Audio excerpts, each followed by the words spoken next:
Welcome to Drink Beer, Think Beer, the podcast that gets to the bottom of every pint. I'm John Holl. On the show this week, I'm glad to have Sauter on the show. She's the artist behind Pints and Panels, a writer, an author, the co-host of the All About Beer podcast, and her latest book is called Pairing Beer with Everything, and we're going to talk about all of it. A reminder, though, please go visit allaboutbeer.com. There you can find original articles, reviews, news, insights, and podcasts like the All About Beer podcast. Or you can listen to shows like Brewer to Brewer simply by searching All About Beer wherever you listen to shows. Follow All About Beer on social media. We're on Instagram, Threads, X, and Facebook at All About Beer. And as always, you can keep up with the smoked beer news and releases by checking out This Week in Rauch Beer. Search the group on Facebook or follow at TW Rauch Beer on X, Threads, and Instagram.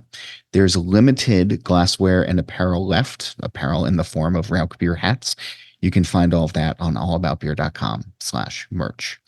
This show and all of the work we do, it's supported by you. Please go visit patreon.com/allaboutbeer. A few bucks goes a long way to help keep the content fresh and to fund writers, photographers, creators, and editors.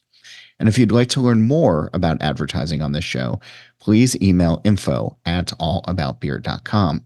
Speaking of that, here's a quick message from this week's sponsor. If you appreciate the precision and craftsmanship of barrel-aged craft beer, you have to check out the Festival of Wood and Barrel-Aged Beer in Chicago.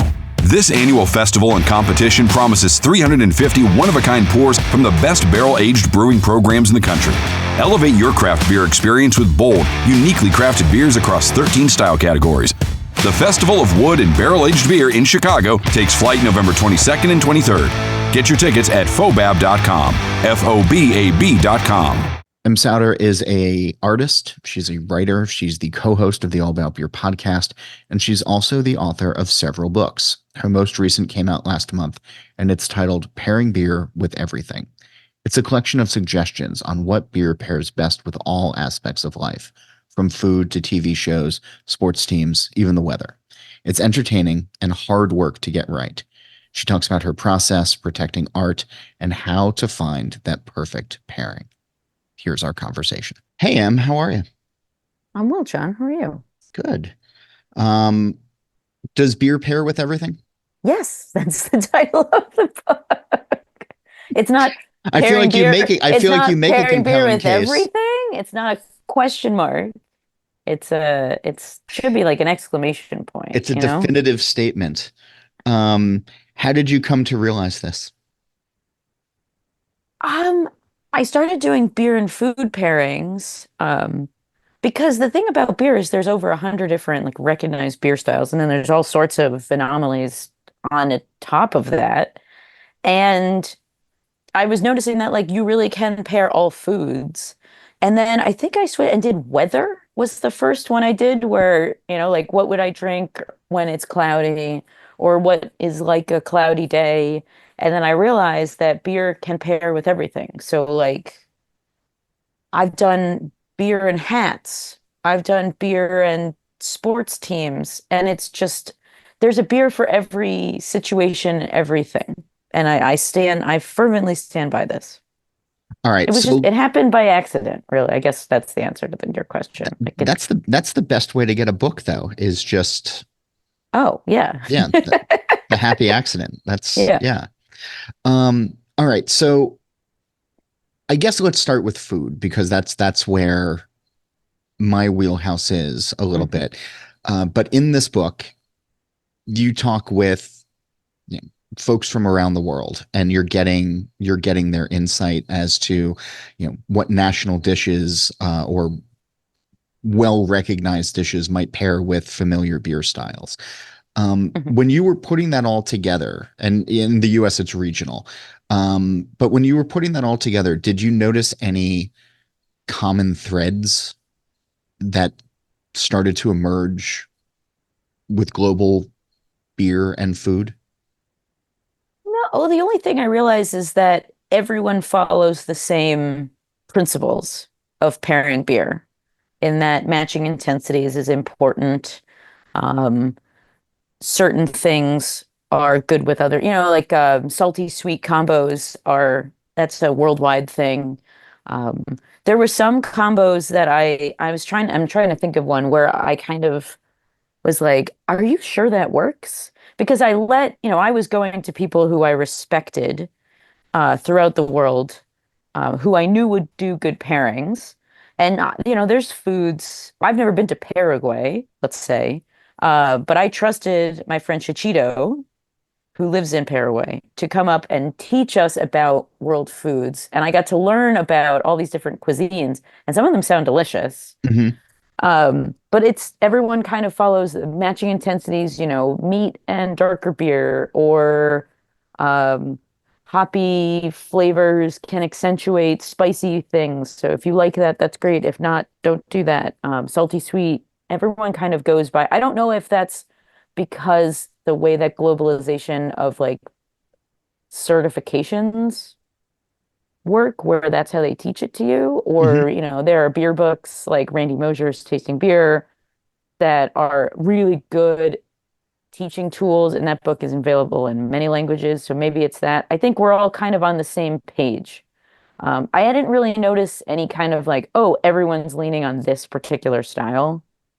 That I didn't notice. Everyone kind of had their own, using the template of beer pairing, everyone kind of had their own unique spin on it. Um, and then there was learning about some beer styles where I'm like, I don't know what that style is. Can you teach me? And they're like, oh, it's made with like our indigenous sweet potato. And I'm like, well, that's cool. Yeah. Um, it was really fun, especially with like Latin American foods. Or, I mean, there's a lot of places I've never been, so I got to learn all about their foods as well. And because when I draw it, I'm like, please send me a photo so I'm not Googling it and I get it wrong. And so I was getting all these pictures in my email of like these delicious food. Like I was like, that looks good. I want to eat that. I don't know what that is, but I want to eat it. Yeah. Um, I know we've talked about this before, but the accuracy in your drawings and your art of you're not just, it's not abstract. Like it's more journalistically accurate in your drawings. How difficult can that be with food? Like I know previous So, conversations we've had about yeah, you getting, the fashion, hats of right? Yeah. the 18th century correct, but like, yeah. When I work, yeah, when I work, the thing I think of the most, and this is actually not food, it's slightly food related. I was doing, and this is off topic, but it's applicable to your question. I wanted to draw a Peruvian pisco sour recipe. Hmm. And so I emailed my friend Sylvia, who has a brewery and brew pub in Lima, and I said, what is your Peruvian? Because if you Google, the Google is great, but Yeah. the internet is a very wide, and especially with the influence now of AI, it kind of is very, very, very, very broad. And so she was like, "Oh, here's my recipe. We use limon," and I was like, "Is that lemon or lime?" Um, and she goes, "It's lemon," and then she sends me a picture, and it's limes. Okay. And so that I was just like, "That's a lime." And so, because limon to us sounds like lemon, but then when you eat a limon chip, because there's like limon flavored Lay's, they're really good. They're lime. And Okay. so there's all this kind of with food, I think there's a language barrier.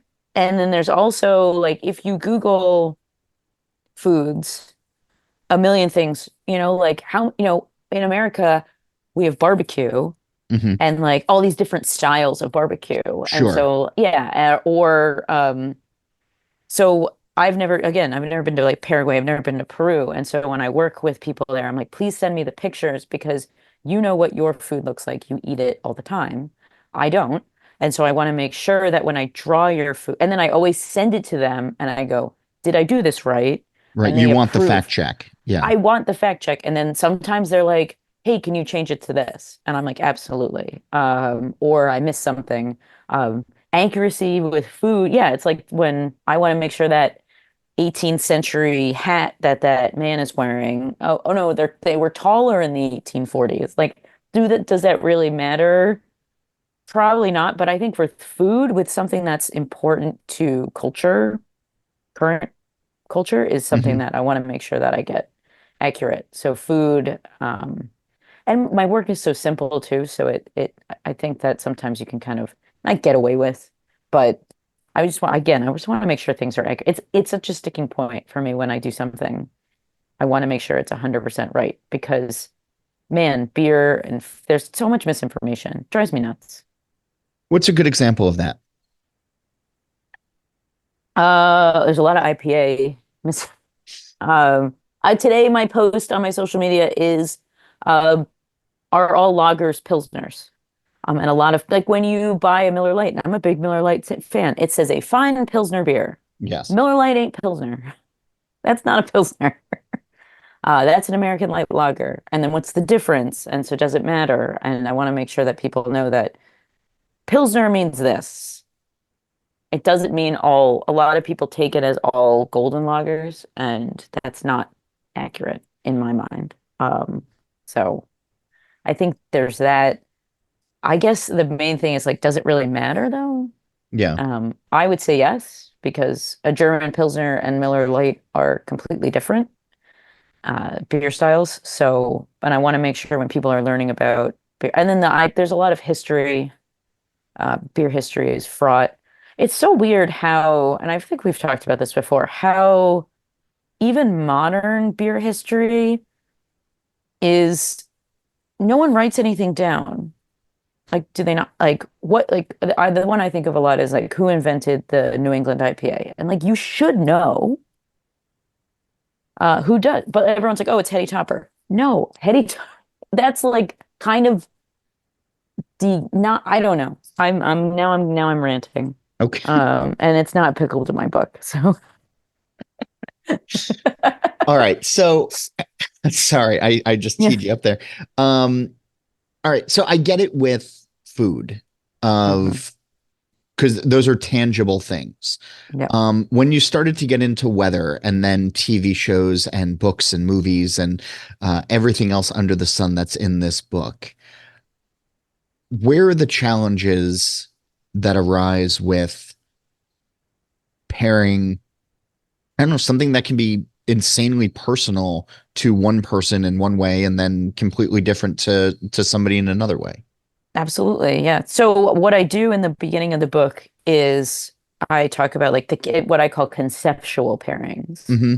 Um, and the answer is there is no right answer to conceptual pairings. I use four kind of base. I use the four, you know how there's the four C's with food pairing. So there's cut, contrast, clash, and complement. I Hmm. created four new C's. So there's this is how I do the pairings. There's cherish, things that I love pair with beer styles that I love because I want them to like be together. So I don't know. Like I'm trying to think of one off the top of my head. In the introduction, I talk about there's like a woman there and she's like, I love the Boston Red Sox and my favorite beer style is a Munich Helles. So they go together. So there's cherish, there's climate. So again, just to use a baseball thing, the Miami Marlins are in Miami. It's hot there. What would I want to drink when it's hot?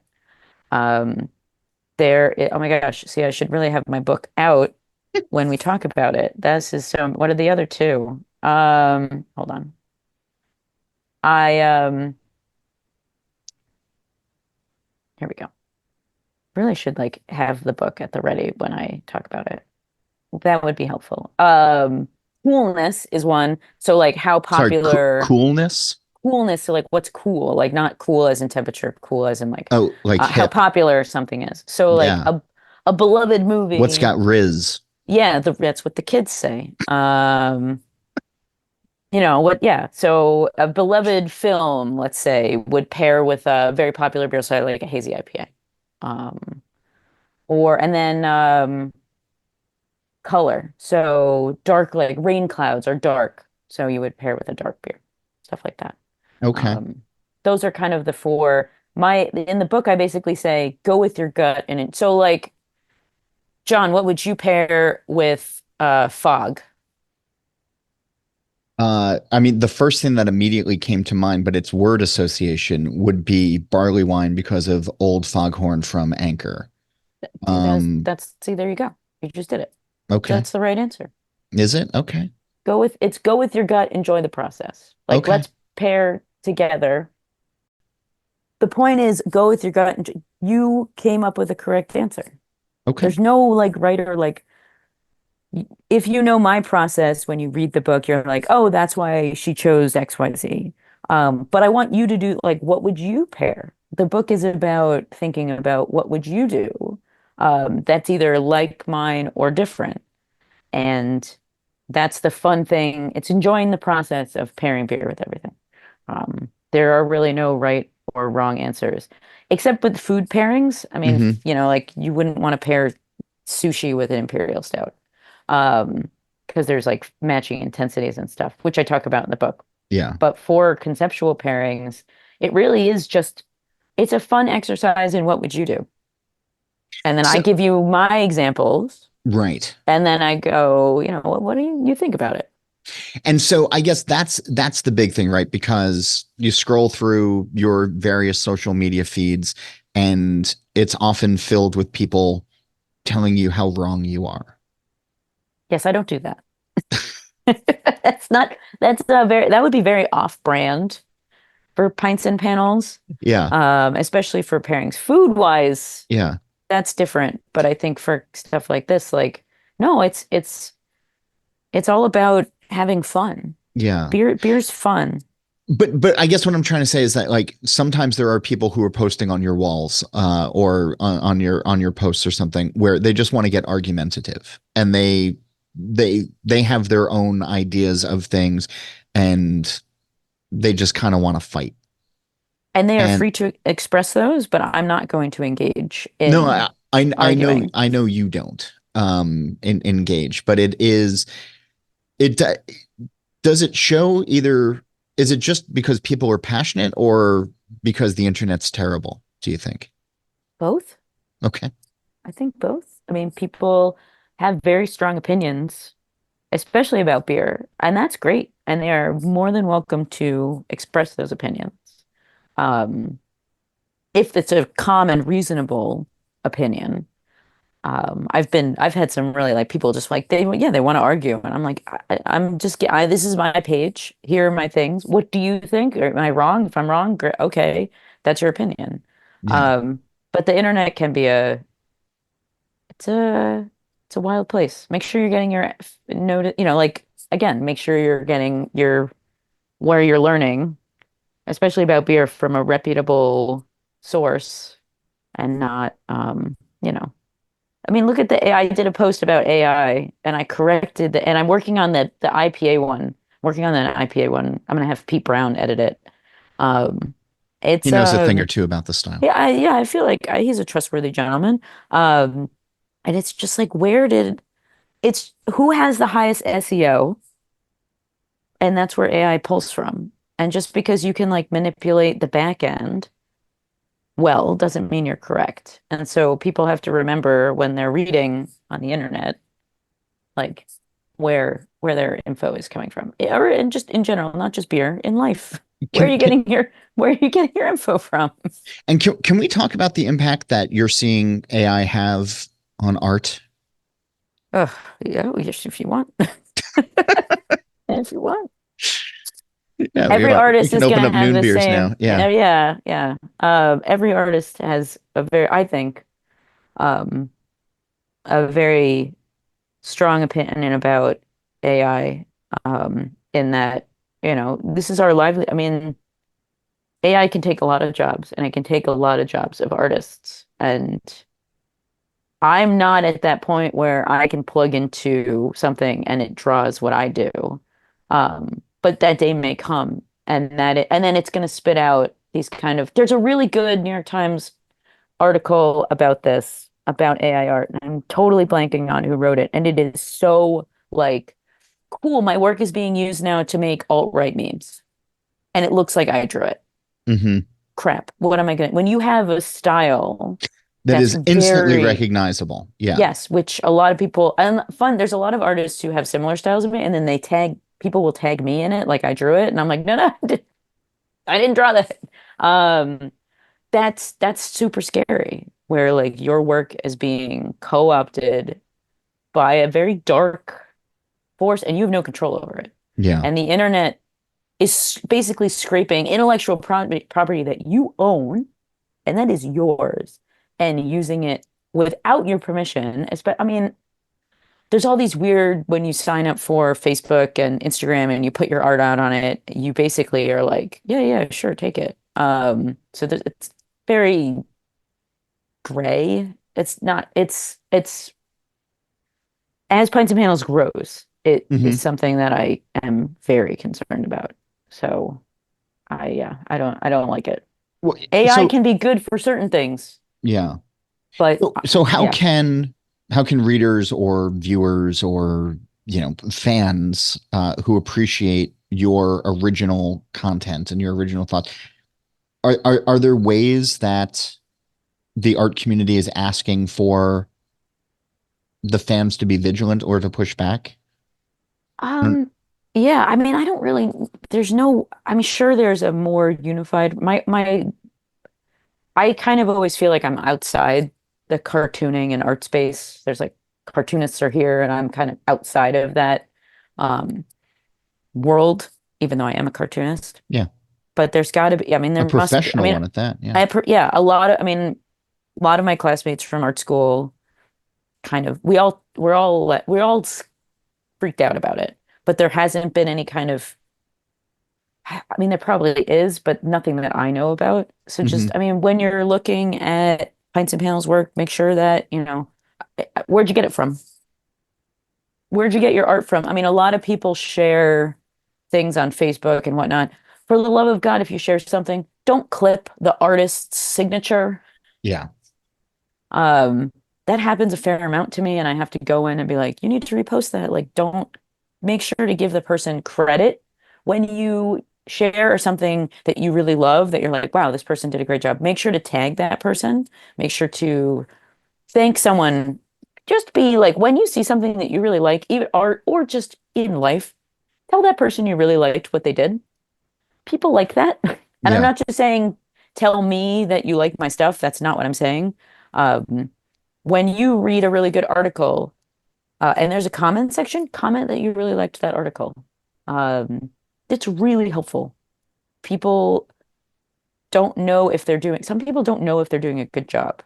And we should be more, a lot of the comments are like, this person's a moron, burp, burp, burp. And it's like, why do you gotta go negative? Yeah. Like be positive about, and I think that's helpful. I don't know. I didn't answer your question about No, no, no. I how the think you, artwork. no, I think you did. I mean, we're all kind of navigating it right now. I mean, I get it from articles, from writing, where there's people who are just plugging things into AI and saying, write me an article about X, and No. places are publishing it, and it's like, well, that doesn't have context to it, and that's sort of diluting everything that Where it's we. not fact checked. There's a lot Sure. of, and it's, yeah, yeah, accuracy is something that in 2024 we're losing. I think that whole like, ugh, I hate this, like that post-truth era or whatever, like, and they're like, cool, I get to live in a world where lying is great. Yeah. Like, I don't want to live in a world where people can just make stuff up. Like Yeah. that's not cool. And I want to make sure that like, and so in my own work, it's something that I take, and I'm sure, and all about beer and what you do as well. You get this too, you know? It's Um, accuracy matters. Even if you're pairing beer with hats. even if you're pairing beer with hats. I like that. One of the things I wanted to talk to you about this book is when you pair beer with great works of art, literature. You're talking about Taylor Swift, Elton John, Dave Matthews, the Beatles. Um, those, when they go online, must get into non-beer forums. They must show up on the Taylor Swift fan pages, or you know the Beatles Reddit, or whatever. Are you finding that you're able to, because beer can be very insular, and beer media can be very insular sometimes. It's the people who want to consume it versus people who just drink beer and enjoy beer. Um, are you finding that you're able to bridge gaps between genres, let's say worlds, um, fan bases, um, when you put things like that out into the world? Sometimes I find the sports stuff does really well because beer and sports already have this kind of kinship. Um, so that those do well. The Taylor, it's the thing is though, like the casual beer drinker, and this is not, I'm not trying to be a jerk here, but like what the casual, does the casual beer drinker know what an ice pack is? Probably not. Yeah. So sometimes these go a little over the heads of the casual, which is not, I mean, I'm not saying that that's a bad thing. I hope that actually it's a good thing because I hope it educates. Actually, the one that did the best is the horoscopes one. Okay. That was, people really liked that one. And that kind of went into a sub, like, because it kind of horoscope people and people who like really respond to those things and like beer nerds. It was like a really good marrying one. And I sent it to a friend of mine who's like really into astrology, and I was like, and she's a beer person. I was like, this is cool. And again, like anchor, like, do these make sense? Because my knowledge of Yeah, Mercury in horoscopes, retrograde is not. yeah, like I Yeah. don't, that's my not, I don't, like I firmly admit as well when something is above, like out of my wheelhouse, and I lean on people who are passionate about this. And she was like, no, this looks really good. So I was very happy with that. Okay. It goes into, I'm hoping it like it may go over people's heads, but I also hope people are like, oh, what's a dark mild? I really like that Taylor Swift song. What's a dark mild? Oh, I love this Beatles song. What's an English golden ale? Yeah. I'm gonna learn about that. And so I hope it like gets people into beer more. But yeah, the sports one just do, and then people get so agitated, especially Eagles fans, because they really hate that I Well, they prepared hate order. everything. Yeah, and they're so good. And I'm a Giants fan, and Giants suck. It's a tough Uh, year.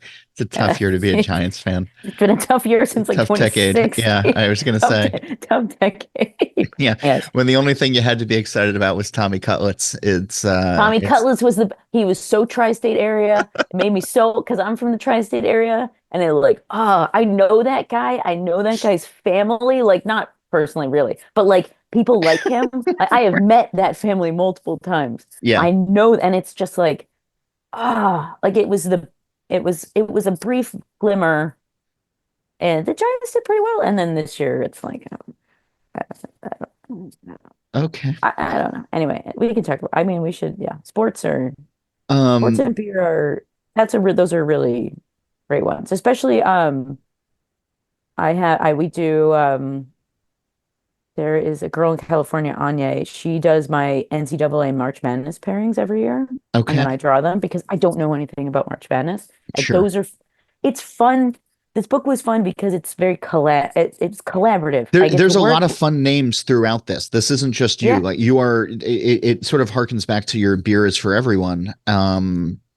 Where you are bringing so many people and so many different perspectives into it, and it's sort of like this big global drinking party that you've put together. it's fun. It's just, and it's also getting to work with people that I know that are smart and are good beer people, or a lot of them are people I don't know. And they're like, I want to do this pairing. And I'm like, all right, here's my email. Send me 9 of them. And then Yeah, like, if I like, yeah, and here's some pictures. And so I get to work with people. Just if you're listening to this now and you have a good idea for a beer and like anything pairing, message me on Instagram and pitch it to me. And then we can we can draw it if it's yeah. good. If Like it's that's good, the if it's good. I mean, I don't are there things you left on the cutting room floor? Are there things where you're just like, I'm not doing that? I had a technical editor, not a technical editor. I had a cartoon editor for this book because again, I feel like I'm kind of outside the world of cartooning. And so there's this guy, Rob Claw, he's a rent-a-critic. You can have him read your stuff and he'll, for a sliding scale, and he'll like give you a good cartoonist's eye because he's like a cartoon reviewer. Okay. And there were ones where he was like, all the books look the same, take that out. Yeah. Where like there's things where the art is kind of like it's this one's missing something. Take that out or redraw it. And I was like, oh, okay. And so Okay. he was very instrumental in making sure that like, in like the introduction chapters, he's like, you need to explain more. You just throw out everything out here and hope that your readers understand. And like, let's explain more. And so he was very, very helpful. The book would be completely different without his guidance. And that's every author or cartoonist should have someone like that where it's a friend or someone you pay or someone like a professional where you go and you go, I like this. Do you? Because like you can think you've written something or drawn something that is amazing, and then another person will be like, wait a minute, hold on a second. You're missing, like you need a good editor. And you know this as an editor. No, I need a good editor. So that's everyone needs a good editor. Everybody needs a good editor. So there were things that were left, and then there's things I've drawn now past that obviously didn't make the cut because of timing. But yeah. All right. Well, that just means a volume 2.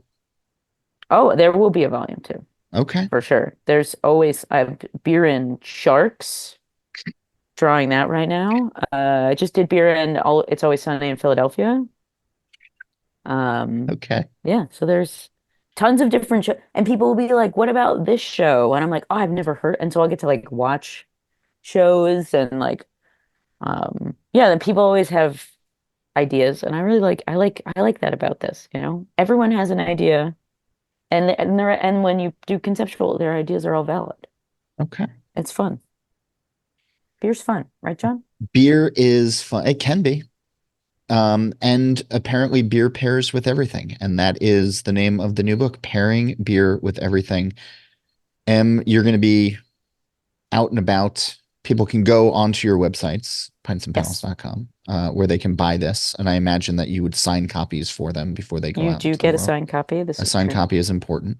And you're always doing events somewhere in the world at any given time.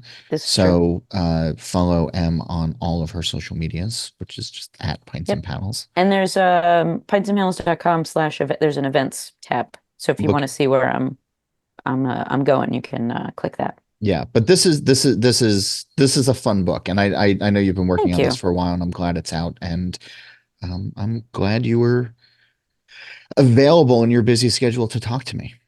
Anything for you, John. All right. And now I'll let you get back across the hallway to the other studio with Don.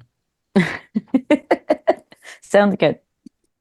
What do you like to pair beer with? Tell me about it. You can email me. It's John Holl. That's JOHNHOLL at allaboutbeer.com.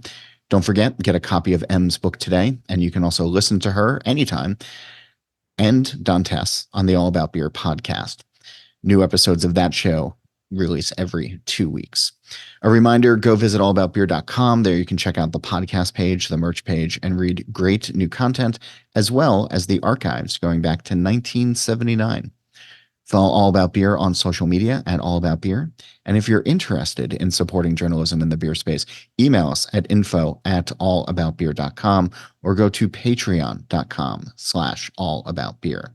Speaking of that, here's a word from this week's sponsor. Where can you try over 350 one-of-a-kind beers from all across the country? The Festival of Wood and Barrel-Aged Beer in Chicago. Otherwise known as FOBAB, this legacy tasting event and competition is the largest of its kind in North America, promising the best and boldest flavors in craft beer over 2 days. With over 150 breweries pouring across 13 style categories, there's a drink here for every palate. Join us on November 22nd and 23rd in Chicago. Buy tickets today at fobab.com, FOBAB.com. All right, another quick reminder, All About Beer has a podcast channel that's separate from this channel. So search All About Beer and your favorite podcast platform of choice, and then subscribe. Steal This Beer has new episodes every Monday. The BYO Nano podcast comes out on the 15th every month.